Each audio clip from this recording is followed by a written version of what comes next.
Ensemble, ne cessons jamais d'apprendre. Je suis Gérard Pécou, président de Calimedia, agence digitale de solutions e-learning. Je vous accueille sur Never Stop Learning, un podcast qui vous fait rencontrer des acteurs de la formation entrepreneuriale et éducative d'aujourd'hui et de demain. Bonjour et bienvenue à tous nos auditeurs pour ce nouvel épisode de Never Stop Learning. Vous le savez, le monde de la formation évolue constamment et ce, de manière plutôt rapide. Cela concerne non seulement les apprenants, avec toutes les innovations pédagogiques et numériques émergentes, mais également les formateurs et les organismes de formation qui doivent continuellement mettre à jour leurs pratiques ainsi que les normes de leurs services. Pour y voir un peu plus clair, je vous propose aujourd'hui de faire le point avec Delphine Moncorgé, qui effectue une veille hebdomadaire sur des sujets concernant la formation professionnelle. Elle partage d'ailleurs cette veille sur son compte LinkedIn, qui est rempli de pépites et que je vous recommande vivement de suivre. Delphine est directrice de l'offre formation, marketing et communication pour le GNFA. Et Delphine, je te laisserai expliquer ce qu'est le GNFA et elle est notre invitée du jour. Bonjour Delphine. Bonjour Gérard. Merci pour ton invitation. C'est très gentil à toi de l'avoir accepté surtout. Alors, Delphine, déjà, tu peux peut-être nous dire ce qu'est le GNFA, comme je l'ai demandé, et puis ensuite enchaîner sur ton parcours, parce que tu as un très beau parcours dans la formation en entreprise, et j'aimerais que tu nous en racontes un peu le cheminement et ce qui t'a plongé dans le monde de la formation. Alors, effectivement, le GNFA, c'est le groupement national pour la formation automobile. En fait, le GNFA, c'est un organisme de formation de branche dédié au métier des services de l'automobile. Donc, pour faire simple, c'est à partir du moment où le véhicule sort des chaînes de montage jusqu'au moment où il est déconstruit, déstructuré, revendu en pièces détachées. Tous les métiers qui sont sur cette chaîne, en fait, sur ce cycle, depuis la vente de véhicules neufs, l'entretien du véhicule, donc sa maintenance, sa réparation en cas d'accident, donc au niveau des moteurs, mais aussi au niveau de la carrosserie, et puis après son entretien, les stations-service, les auto-écoles, etc., la vente de véhicules d'occasion, et puis après les déconstructeurs, les dépanneurs, le contrôle technique, bref, tous les métiers des services de l'automobile. Et donc le GNFA s'adresse à toutes ces populations-là, avec des formations donc techniques et des formations commerciales et tertiaires. D'accord, oui. Pas mal de parcours de formation à créer. Merci Delphine pour cette présentation donc du GNFA. Est-ce que maintenant, tu peux nous parler de ton parcours à toi et te présenter ? Oui, bien sûr. Alors en fait, moi j'ai un parcours en 2 temps. Finalement, j'ai une première partie de carrière, on va dire ça comme ça, dans le marketing, et après une évolution vers la formation professionnelle, après une reconversion. Et en fait, j'ai toujours, même quand j'étais dans le marketing, été intéressée par la communication, l'évolution et la transmission du savoir auprès de mes collègues ou mes équipes. Et en fait, c'est assez naturellement que j'ai bifurqué vers la formation professionnelle. Et en fait, j'ai commencé chez Bouygues Télécom, à l'académie Bouygues Télécom, où je suis restée 4 ans à faire différents types de formations, présentiel, mais aussi rapidement digital et des parcours blended. Ensuite, j'ai rejoint Webhelp, où là, j'étais responsable de l'université interne avec différents types de formations, mais essentiellement des formations sur les soft skills, sur le management et aussi sur le coaching, avec une formation vedette qui s'appelle Coach Me Up. Et puis ensuite, j'ai été contactée pour rejoindre le GNFA. Et donc, ce qui m'a séduit dans l'offre du GNFA, c'est que ça réunissait mes 2 mondes professionnels, en fait, puisque c'est à la fois directrice de l'offre de formation, donc tout ce qui est fabrication de l'offre, mais aussi tout ce qui est marketing et communication, donc le marketing de cette offre de formation, où on est sur la promotion de l'offre via du marketing digital, du marketing sur les réseaux sociaux, via le site internet, etc. Donc finalement, la boucle est bouclée en fait. Du coup, c'est à la fois marketing et formation. Donc ça me va très bien. Donc voilà. D'accord, écoute, bravo pour ce parcours. Comme je l'ai dit en introduction, donc les pratiques évoluent, avec elles les différentes certifications pour les organismes de formation, mais aussi pour les formateurs indépendants. Et je voulais parler avec toi de Calliope parce que ça va être notre premier sujet. Je sais que tu as fait un post et il me semble qu'il a fait quelques milliers ou même dizaines de milliers de vues, ce post. Et pour compléter ce que je disais, on a connu les certifications ISO, NF, OPQF, le référencement Datadoc et depuis peu de temps, la dernière arrivée Calliope. Tu as fait tout le travail, je crois savoir, préparatoire pour obtenir cette certification Calliope avec ton équipe au GNFA. Est-ce que tu peux nous présenter ce qu'est cette nouvelle norme et à quoi elle sert? Alors, nouvelle norme, tu vas nous le dire, mais qui est plus si nouvelle que ça, puisque elle a 2 ans et surtout, elle est obligatoire depuis le 1er janvier de cette année, je crois. Oui, alors en fait, Calliope, c'est même une marque. C'est même une marque. Ouais. C'est même une marque et en fait, c'est lié à la loi du 5 septembre 2018 pour la liberté de choisir son avenir professionnel. En fait, ça remonte finalement à 4 ans. Et si on veut comprendre à quoi ça sert, il faut repartir de l'objectif du législateur. Le but, c'est de s'assurer de la bonne utilisation des fonds publics et mutualisés. Donc, ça concerne ces universités d'entreprise ou ces organismes de formation qui aimeraient bénéficier des fonds publics et mutualisés. Et du coup, cette marque, elle permet donc de valider un certain nombre de qualités de processus mises en œuvre par ces organismes pour pouvoir leur autoriser de bénéficier de ces fonds.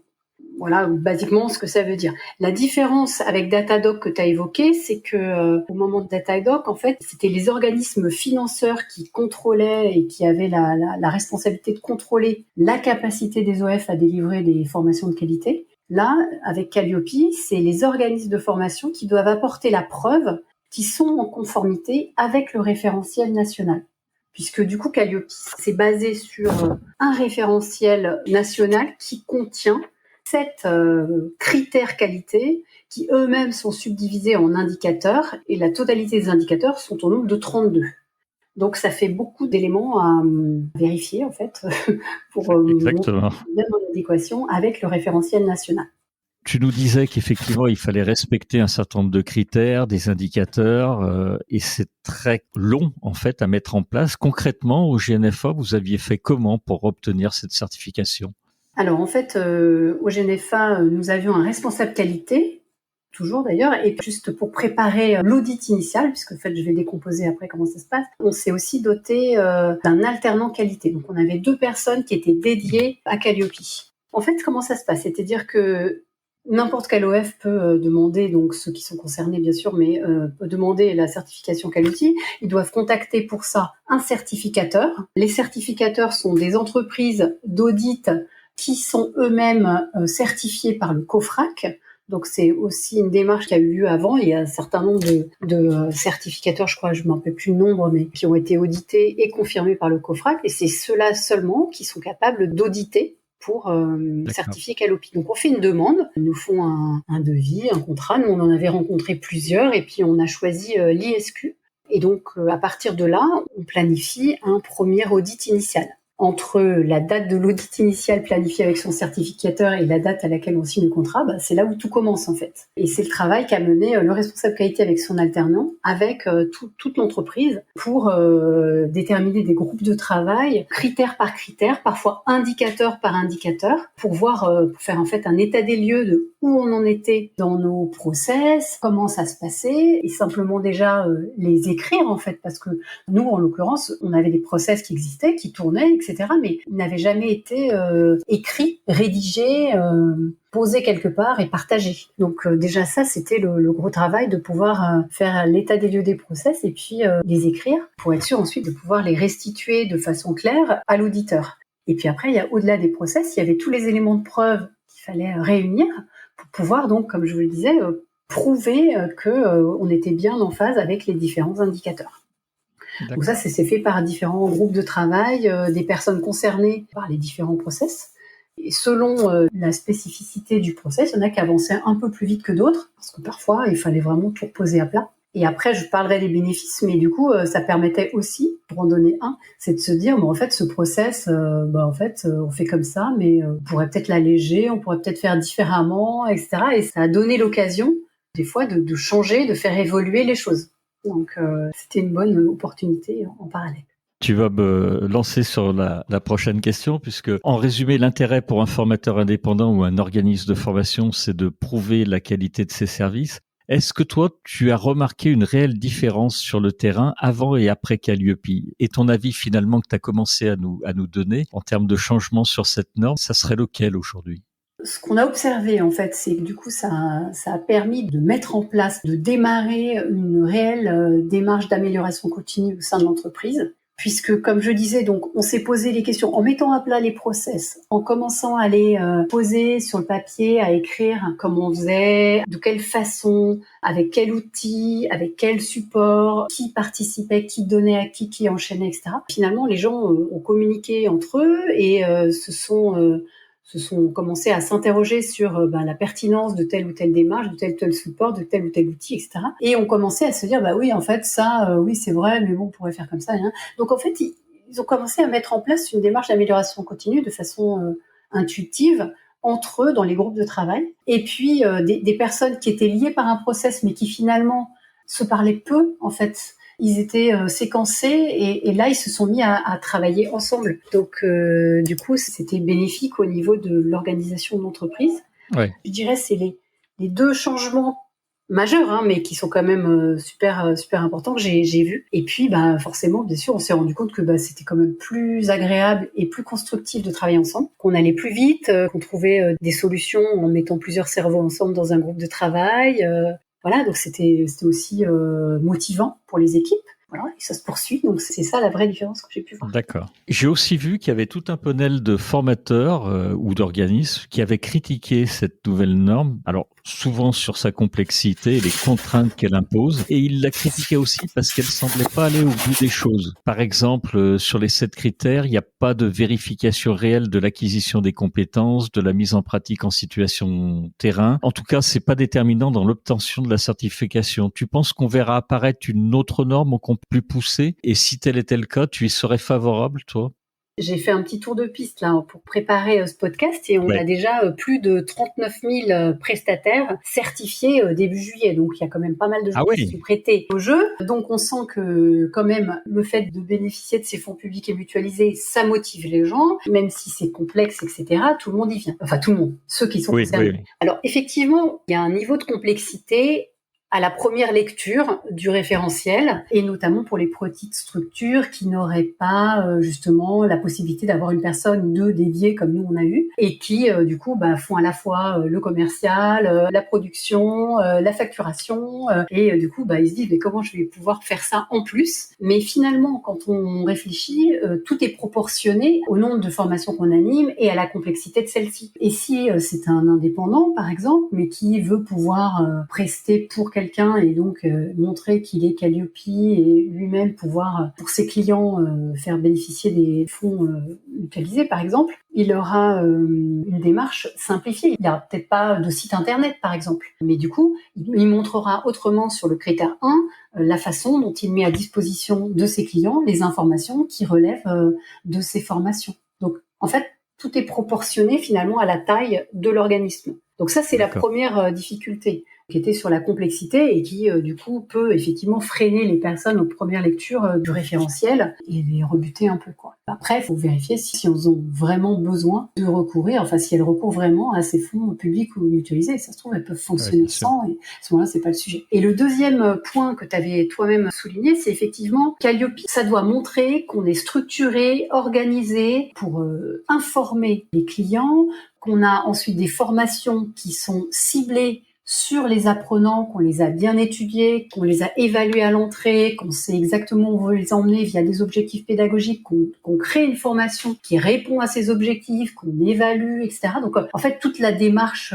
classique, on va dire, d'un organisme de formation ou d'une université interne, qu'évidemment les formateurs sont formés régulièrement à la fois sur leur expertise technique, mais aussi sur leur expertise pédagogique. Donc des choses qu'on fait déjà finalement, c'est juste qu'il faut en prouver l'existence. La critique vient du fait que, je vais prendre l'exemple des évaluations, on montre que effectivement on évalue les formations, mais l'auditeur qui vient contrôler va vérifier qu'il existe une évaluation pour cette formation, il va pas s'assurer de la pertinence des questions posées ou du mode d'évaluation au regard de l'objectif, au regard du contenu de la formation. C'est ça, en fait, les critiques qui peuvent être faites portent là-dessus. Okay. Et pourquoi? En fait, tout simplement parce que finalement, les auditeurs viennent du monde de l'audit et viennent pas nécessairement du monde de la formation. Il peut y en avoir. Nous, on a eu la chance d'avoir un auditeur qui lui-même a son organisme de formation, etc. Donc, du coup, les échanges étaient plus riches puisqu'il était du métier, donc on parlait le même langage. C'était intéressant, j'ai envie de dire. On a récemment fait un audit blanc pour un audit de surveillance avec une personne qui connaissait son dossier, mais qui venait du monde de l'audit. Du coup, on n'avait pas le même type d'échange. Voilà. Donc, il est resté sur, je contrôle, il y a ça, oui, ça, c'est bon, ok. Donc, voilà. Et donc, dans ces cas-là, ces personnes rentrent moins dans le fond. Et d'ailleurs, c'est pas ce qu'on leur demande. Oui, tout à fait. Comme évolution, déjà, on attend. Là, c'est Stéphane Rémy de la DGEFP qui l'a dit lors d'un interview en mois de juillet à Centre Info. On attend une 8e version du guide de lecture du référentiel pour l'automne. Notamment, les évolutions que ça devrait intégrer, c'est d'intégrer les spécificités des formations à distance. D'accord. Qui, au moment où le référentiel en 2018 a été créé, il n'y avait pas eu la crise sanitaire, il n'y avait pas eu les confinements, etc. Donc, en fait, la formation à distance, elle est englobée dans le référentiel, mais pas spécifiquement mis en avant pour certaines spécificités. Et du coup, là, ils vont en tenir compte. Donc, il y aura une nouvelle version qui va arriver. D'accord, très intéressant. Alors, on va parler d'un deuxième sujet que je voulais aborder avec toi, qui était tout ce qui concernait le learning experience. Ça a fait son apparition récemment. Alors là, on va plus parler de normes, mais de plateformes, puisqu'après les Learning Management Systems, donc tout ce qu'on appelle LMS ou LCMS, les Learning Content Management Systems, on entend de plus en plus parler des Learning Experience Platforms, LXP. De ce que tu as pu en voir, qu'est-ce que c'est? Est-ce que tu peux nous en dire un peu plus? En quoi est-ce différent d'un système LMS, les LXP? Alors, les LMS, comme tu dis, donc Learning Management System, c'est centré à l'origine sur le pilotage des formations, qu'elles soient présentielles ou digitales.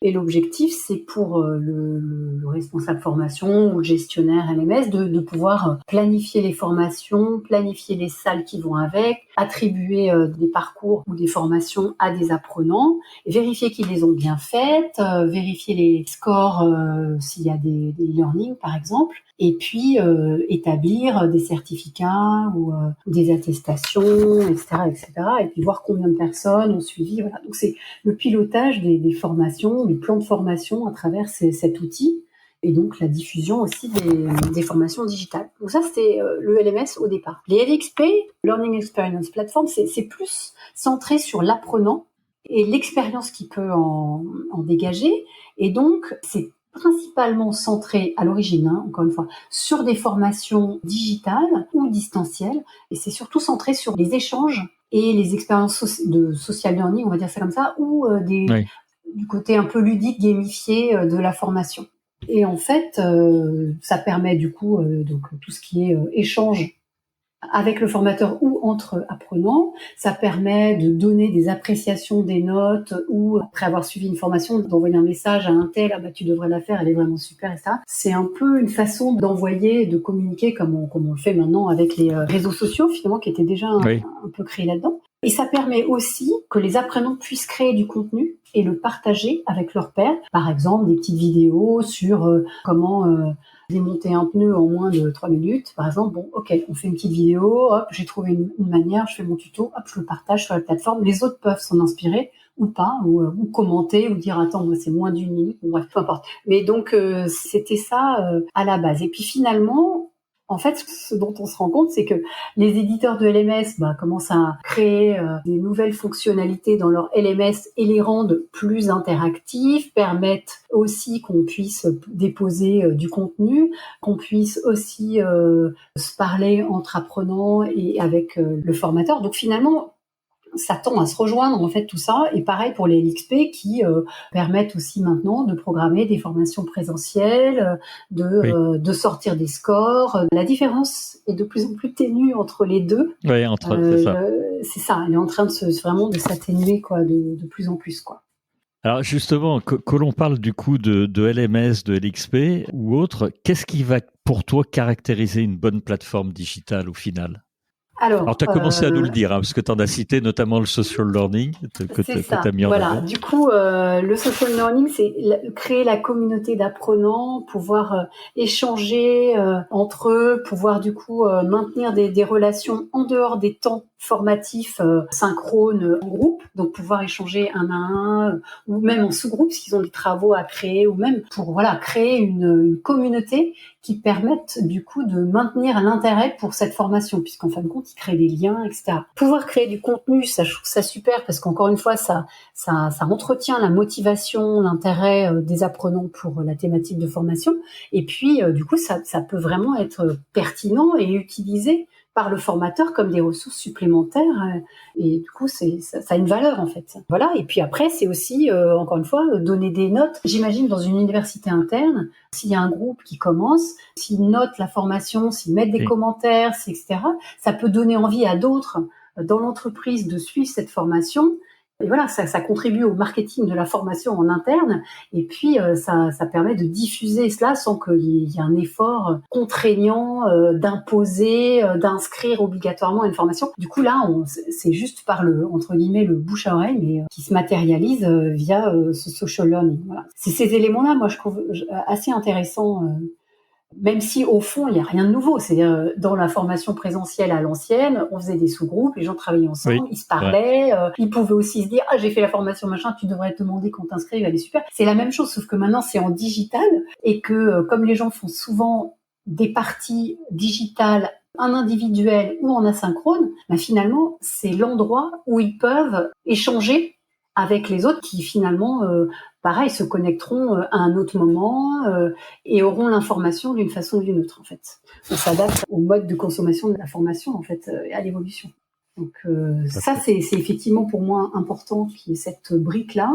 On pense toujours à l'apprenant, au côté, bien sûr, de celui qui va l'utiliser pour faire, mais il faut aussi penser au formateur qui doit récupérer parfois des productions de ses apprenants. Il faut que ce soit simple pour lui aussi d'accéder. Il faut que ce soit simple pour lui de lancer ces différents modules, quelle que soit la modalité, que ce soit du mobile learning, que ce soit une classe virtuelle, etc. Il faut que ça puisse tout ça se connecter et être facilement accessible pour le formateur, que ce soit pas une usine à gaz pour pouvoir passer d'une modalité à l'autre, faut sortir de l'outil, revenir, machin, faut lancer un autre truc. Donc que ce soit fluide et transparent, et pareil, qu'il puisse interagir avec ses apprenants aussi.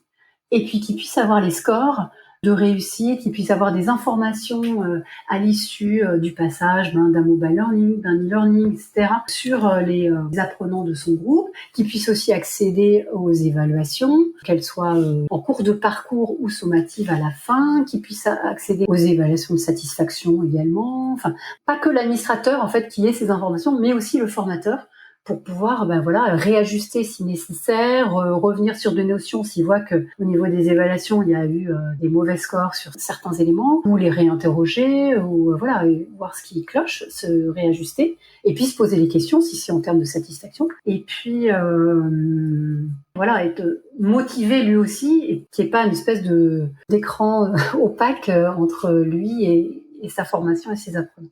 Je suis d'accord. Il y a aussi l'administrateur qui doit aussi avoir toutes les infos dont il a besoin. Mais ça paraît tellement évident vu qu'on a démarré par là qu'en général, ils le font bien. Absolument, tout à fait. Mais du coup, donc, ce que je souligne dans tes propos, c'est finalement la place de l'humain de plus en plus et des interactions sociales dans la formation digitale. Que tu appelles ça LMS, LXP, c'est ce qui ressort finalement de tes propos. Parcours de formation, social learning, et puis finalement, la place faite aux apprenants, à l'administrateur, au coach, c'est ça. En fait, et j'ai remarqué que c'était, il n'y a pas que pour la formation que ça s'applique, mais plus il y a de techniques, plus il y a de digital, et plus on revient à l'humain. Donc en fait, je pense que c'est pas que la formation qui est concernée, c'est on peut dire même tout ce qui est vente en ligne, tout ce qui est commerce numérique, etc.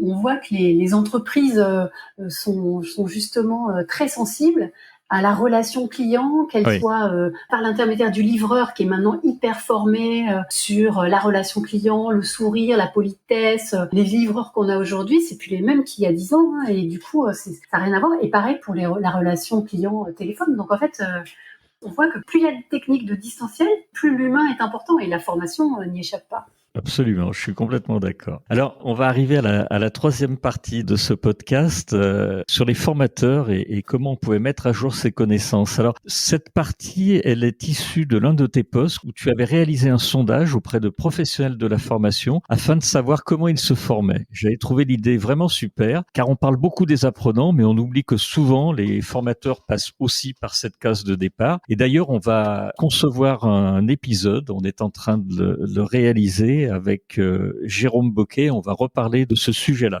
Mais est-ce que tu peux nous parler un peu des résultats que tu avais obtenus là-dessus? Ce que j'avais demandé, c'était comment vous formez-vous? Et Ouais. j'avais proposé plusieurs propositions, en fait. J'en avais proposé 4. Ce qui est arrivé en premier, c'est les podcasts, les webinaires et la lecture. Donc, ils sont arrivés en premier à 39%. Ce qui est énorme. Ce qui est énorme, et je pense qu'il y a un vrai intérêt. Et du coup, voilà, tu l'as bien compris avec ton podcast Never Stop Never Learning. Stop Learning. On va faire un clin d'œil à Anne-Marie Cuinier qui nous écoutera avec Learn and Enjoy. Aussi, il y en a plein comme ça. Exactement. Ouais, il y en a plein. Avec celui de Clément Mélin. Exactement. Également, il y Ouais, en a des ouais. très très bons. Il y en a des très très bons. Très Et très pas bon. que Never Et Stop Learning pour le coup. c'est ça. Et moi, j'en consomme pas mal. Donc clairement, Ouais, moi j'ai aussi. compris cette façon très pratique d'apprendre, et à la fois d'apprendre sur le fond, mais aussi d'apprendre via les témoignages et les expériences de ceux qui voilà, sont interrogés sur une expertise en particulier et qui du coup nous éclairent. Et franchement, on apprend par l'exemple, et puis on peut aller plus loin en général parce qu'ils donnent leur contact LinkedIn et qu'on peut les contacter à la suite. Donc ça, Oui, c'est c'était vrai. la première place. En deuxième position, à égalité, il y avait tout ce qui est les méthodes agiles, le test and learn, donc Ouais. l'apprendre en faisant, quoi, un learning by doing. Et le deuxième ex aequo, c'était entre pairs, les groupes de pairs, le mentorat ou le coaching. Mentorat, Voilà. coaching, oui. Et en tout dernier, à 12%, c'était la formation via un organisme de formation. Donc Ah ça, oui. ouais, c'est pas une surprise, je dirais. Mais en vérité, et c'est ça qui est important, au-delà des chiffres que je viens de dire, c'est que dans les commentaires de ce sondage, il y avait beaucoup de personnes qui répondaient finalement: ah, mais dommage qu'on puisse pas, et ça c'est une fonctionnalité de LinkedIn qui est pas au point, mais dommage qu'on puisse pas répondre à plusieurs réponses en même temps finalement, parce que si on pouvait donner plusieurs réponses à la fois, moi j'aurais mis ça plus ça plus ça, Oui, ou c'est vrai. tout, etc. Parce que finalement, et du coup, c'est plutôt pas mal que les professionnels de la formation utilisent le côté hybride en mixant plusieurs modalités. Ça aurait été dommage qu'ils soient fidèles qu'à une seule modalité. Donc voilà. En Ouais, gros, c'était ce qui est ça, c'est clair. ce qu'il faut retenir.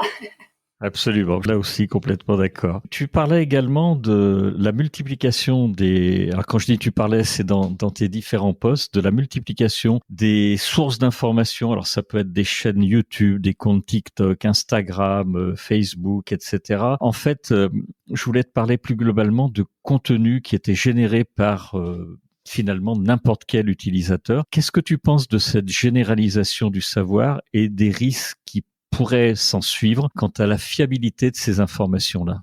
Alors, en fait, on parle du coup de user-generated content. Aussi, oui, Et oui. effectivement, ce que je viens de dire quand je parlais du LXP où on peut produire du contenu, moi j'y suis favorable dans le sens où si une personne a une méthode, une technique, quelque chose qu'elle veut partager avec ses pairs, je trouve ça chouette qu'elle puisse le Ah faire. oui, complètement d'accord. Écrire quelque chose, un tutoriel, filmer une vidéo, enregistrer un audio pour expliquer sa méthode, son machin, un truc qui marche, qu'elle a testé et qu'elle veut partager, j'y suis tout à fait favorable. Après, il y a ceux qui, écrivent sur tout et n'importe quoi, et les risques que je vois, c'est la fiabilité des informations et l'illusion de connaissance. C'est-à-dire qu'en fait, on peut aussi se dire ouais, je fais ça, donc je suis un expert. Mais en fait, pas forcément. Et ça convient peut-être pas à tout le monde non plus. Donc, ce à quoi il faut faire attention, c'est quelle est la source, d'où provient la source, quelle est la personne, quelle est sa fonction, quelle est sa crédibilité, avant de porter foi à son écrit, à son témoignage, à son exemple, etc., etc. Donc c'est ça qui, à mon avis, doit être vérifié. Mais dans le fond, je trouve ça plutôt bien qu'on puisse Oui. permettre à tous, finalement, de partager son expérience, les leçons qu'il en a tirées, etc., etc., plutôt que de réserver ça à quelques sachants qui, Absolument. parce qu'ils seraient diplômés de ci ou ça, auraient le droit. Et le troisième, c'est pas vraiment un danger dans ces cas-là, c'est plus un risque, c'est l'info-obésité, parce que forcément beaucoup de contenu est disponible. Et du coup, en fait, il faut gérer le choix de ce qu'on va lire, en fait, de ce qu'on va regarder, de ce qu'on va écouter. Et finalement, comme le temps, c'est notre ressource la plus précieuse, il faut qu'on puisse sélectionner des personnes, des podcasts, des vidéos, des auteurs qui nous semblent convenir à ce qui nous intéresse, dont on a validé la crédibilité et en tout cas, on sait que cette source est fiable et du coup, on s'abonne, on reste fidèle à ces sources de contenu. Bien sûr, il faut rester quand même ouvert pour la nouveauté, parce qu'il y a toujours de la nouveauté, mais voilà, je pense qu'il faut faire des choix et on peut pas tout absorber. Enfin, c'est physiquement impossible. Hein. Je vais faire de la pub, si tu le permets, à l'un des podcasts précédents, mais surtout à la société Edflex et son CIO Clément Mélin, qui a mis en place un outil qui est remarquable, qui permet de sélectionner tout ce que tu viens de dire, qui fiabilise en fait pour nous tous l'information. J'ai trouvé que et l'idée et la techno qu'il utilise est vraiment remarquable. Donc c'était un petit clin d'œil à Clément qui nous a fait l'amitié de venir dans ce podcast également. C'est dans l'épisode 43. Alors justement, pour terminer ce podcast, j'avais encore juste 2 questions, Delphine. Est-ce que toi, tu aurais des conseils pour les formateurs qui souhaiteraient rester à jour sur les bonnes pratiques de la formation professionnelle ou simplement trouver des ressources pour mettre à jour leurs compétences? Tu en as cité quelques-unes. Est-ce que tu aurais des livres à nous conseiller ou des bonnes pratiques? Alors, puisque tu faisais référence au podcast de Anne-Marie Cuillier, elle a fait récemment un podcast, je crois que c'est sorti début août, où elle donnait plusieurs livres. J'en ai lu certains, absolument. Et voilà, donc je vous oriente plutôt là-dessus pour tout ce qui est ouvrage. C'est vrai. Moi, je suis abonnée à la newsletter de Centre Info, par exemple, qui donne pas mal de ressources à jour, et aussi le quotidien qui lui est gratuit, enfin en début d'après-midi, où on peut avoir aussi des témoignages, des business cases. C'est aussi des exemples de mise en pratique. Après les podcasts, mais il y en a plein. T'en as cité quelques-uns. Voilà, après ça dépend aussi de la thématique d'activité. Si c'est sectoriel comme nous sur l'automobile, on a aussi des spécificités, des témoignages, des blogs, des newsletters. Voilà, je pense que chacun fera son marché en fonction de ses appétences. Je voudrais pas privilégier l'un plutôt que l'autre. Mais ce que je trouve aussi intéressant, c'est les groupes de pairs et des échanges réguliers avec un certain nombre de personnes qu'on connaît et qui travaillent dans des milieux similaires ou connexes aux nôtres et avec lesquels on peut échanger sans concurrence, sans compétition, etc., mais auxquels on peut faire part de certaines problématiques qu'on rencontre et alors c'est pas des groupes, c'est pas des APP, hein, on n'en est pas là, mais c'est plus de l'échange sur voilà la problématique que je rencontre, comment vous auriez fait ou comment vous feriez si c'est en cours, pour essayer de réfléchir ensemble, sans que ce soit des personnes de la même entreprise. Et puis bien sûr il y a les salons professionnels, Oui, les salons, qui sont les Learning Expo, Learning Technology. Exactement, voilà. Pour citer ces deux-là, parce qu'il y en a d'autres. Oui, après il y en a d'autres, il y en a en région, il y a Laval Virtual aussi pour tout ce qui est plutôt digital, VR, etc. Et puis en fait, moi j'aime bien y aller parce que au-delà des rencontres de professionnels qui nous montrent leurs outils, leurs applications, etc., dans les conférences, les ateliers, on a souvent des clients de ces professionnels qui témoignent de comment ils ont mis en œuvre, quels bénéfices ils en ont retirés, etc., etc. Et donc ça nous projette dans la réalité de ce qu'on pourrait faire si nous aussi on utilisait cet outil, par exemple. Merci pour ton intervention. J'avais ma dernière question, c'était sur l'avenir, un peu de prospective en quelques secondes parce qu'on pourrait tous les deux y passer 3 podcasts à la suite. Tu vois quoi arriver et qui va un peu révolutionner la formation? C'est plutôt, tu as cité le mot, donc je vais reprendre celui-là, la VR, plutôt l'intelligence artificielle, les chatbots qui vont nous aider à aller un peu plus loin dans la formation et surtout aider les apprenants et les formateurs. Tu le vois comment un peu cette prospective? Alors, on a beaucoup parlé de métaverse depuis le début de l'année, enfin au premier semestre 2022. Donc, nous, on s'y intéresse attentivement au GNF1 pour savoir comment on pourrait l'utiliser pour des groupes, des parcours, parce que on a aussi des groupes d'alternants en formation initiale. Oui. Et du coup, on se dit que ça pourrait convenir à cette cible jeune, habituée à déjà aux jeux vidéo qui utilisent la VR. Et donc, on cherche des sujets de test pour pouvoir utiliser cette façon de former dans un univers parallèle où on peut aussi, même individuellement, s'entraîner sans prendre de risques parce que finalement, personne ne nous voit, quoi. C'est artificiel. Voilà. Non, Donc mais il y a ça, la VR, on en fait déjà. Donc en fait, j'allais dire, c'est pas nouveau. C'est vrai que ça dans généralise. l'automobile, c'est super utilisé, Voilà. non, en plus. Ouais, nous on s'en sert pour, par exemple, pour changer les pneus, faire des vidanges, même de la peinture, etc. Donc on n'utilise pas de consommables, pas de matières premières. Si on se trompe, c'est pas grave. Si ça se casse, c'est pas grave. Si c'est dangereux, c'est pas grave. Donc en fait, c'est génial pour ça. On prend pas de risque et ça coûte rien en termes de consommables. Maintenant, effectivement, la VR, ça coûte. Il faut équiper les apprenants de casques. C'est toute une organisation. Et puis, il faut créer les modules. Donc, voilà, on n'en fait pas non plus tous les 4 matins. Mais c'est vrai que c'est plutôt sympa quand on a une formation qui se passe comme ça. Tout à fait. Ouais. Donc oui, je pense que ça va se développer. Mais après, il faut aussi que économiquement, ça devienne plus accessible.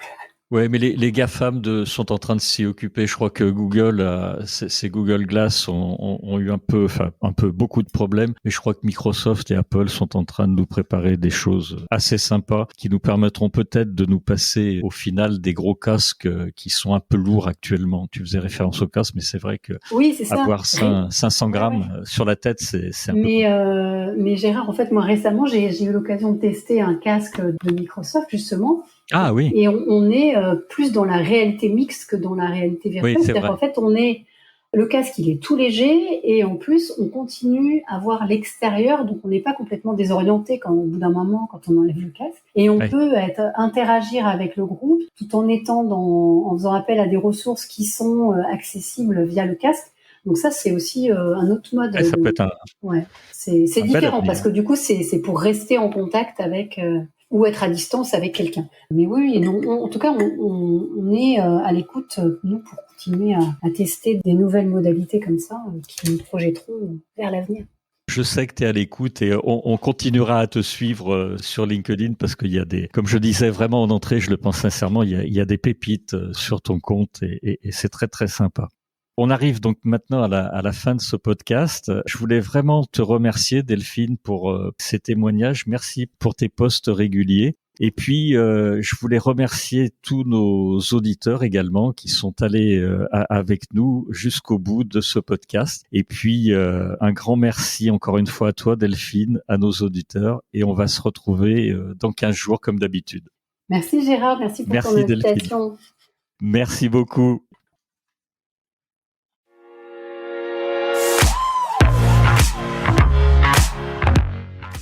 Vous êtes arrivé à la fin de cet épisode. Je vous remercie pour votre écoute attentive. Si l'épisode vous a plu, partagez-le auprès de votre entourage et donnez-lui une bonne note suivie d'un commentaire sympathique pour nous aider à grimper dans les classements. Je suis Gérard Pécou, président de Calimedia.